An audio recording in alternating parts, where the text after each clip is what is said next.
I am Carla. Today we compare Russian tanks versus NATO tanks by design philosophy and survivability. Tank design begins with doctrine, what the vehicle is expected to do, where it will operate, and how it will be supported. A smaller silhouette can be harder to spot and hit, while a larger volume can enable more internal protection and systems. Many Russian designs prioritize a 3-person crew with an autoloader, while many NATO designs use a 4-person crew with a manual loader. Autoloaders can reduce turret size and crew count, while providing consistent loading speed under fatigue. Manual loading can enable flexible ammunition handling, and often pairs with protected stowage designed to isolate the crew from stored rounds. Survivability changes dramatically depending on where ammunition is stored and how it is separated from the crew. Compartmentalization aims to keep dangerous events away from the crew space, even if parts of the tank are damaged. Some NATO tanks use blow-off panel concepts to vent pressure away from the crew if ammunition storage is compromised. Compact tanks can navigate tight spaces and present a smaller target, but internal packaging becomes more constrained. Both sides combine armor types, but they often emphasize different trade-offs between weight, coverage, and upgrade pathways. Composite armor uses layered materials to disrupt penetrators and spread energy, improving protection without only adding thickness. Explosive reactive armor is designed to reduce the effectiveness of certain threats by disrupting their impact mechanics. Modular armor packages allow upgrades over time, adapting to changing threat environments and missions. Active protection systems aim to detect and intercept incoming threats, adding a defensive layer beyond passive armor. Survivability is not one feature. It is a system: detection, avoidance, protection, and recovery. Obscurants can break line of sight and reduce targeting accuracy, often buying time to reposition. Modern optics and thermal imaging expand awareness, helping crews identify hazards and targets in difficult conditions. Better awareness can prevent hits in the first place, often the most important survivability advantage. Commander visibility and sensor integration affect how quickly a tank can understand what is happening around it. Fire control systems focus on first-round accuracy, stabilization, and speed of engagement, shaping battlefield confidence. Ammunition families influence turret design, stowage volume, and safety features. Heavier tanks can carry more protection and systems, but weight impacts bridges, transport, and maintenance. Ease of access for repairs affects readiness, because a tank that cannot be maintained cannot survive long.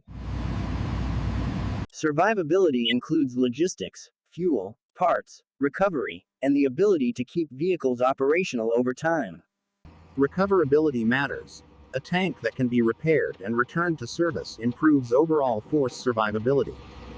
Ergonomics affect performance under stress, because comfortable crews make better decisions for longer periods. Training improves survivability by reducing mistakes, improving coordination, and making systems work as intended. Many NATO designs emphasize networking and shared awareness to reduce surprises and improve coordinated action. Some design approaches prioritize simpler production and easier field repair, aiming for reliable output at scale. A turret bustle can create space for protected stowage, while compact turrets reduce size and weight, but tighten internal safety margins. Where the crew sits relative to the strongest armor zones is a central survivability decision. Fuel placement and protection influence fire risk and post-hit survivability, shaping design trade-offs. Survivability also depends on procedures, safe stowage, maintenance discipline, and how systems are used over time. Designers balance heavy frontal protection with practical side and top coverage, because weight is always limited. Modern survivability increasingly considers overhead vulnerability, driving interest in sensors, countermeasures, and roof protection. Different environments punish different weaknesses, so survivability is context-dependent. A tank that returns to readiness quickly is more survivable at the force level, even if individual protection is similar. At this point, the theme is clear: compactness and automation versus space, separation, and layered systems. At the halfway mark, Russian-style philosophy often emphasizes compact profiles and autoloaders, while many NATO Survivability is the ability to avoid being hit, endure damage, keep the crew alive, and remain recoverable. The earlier a crew detects danger, the more options it has to avoid exposure. A 4-person crew can share tasks like observation, communication, and maintenance, while a 3-person crew relies on Internal fire suppression and compartment sealing aim to control secondary damage and protect the crew after an incident. Compact designs can force ammunition closer to the crew space, while separated storage aims to reduce shared risk. Turret shaping and sloping can influence how impacts interact with armor, though modern threats complicate simple angles. Reactive armor coverage patterns reflect priorities, protecting key arcs, while keeping weight and maintenance manageable.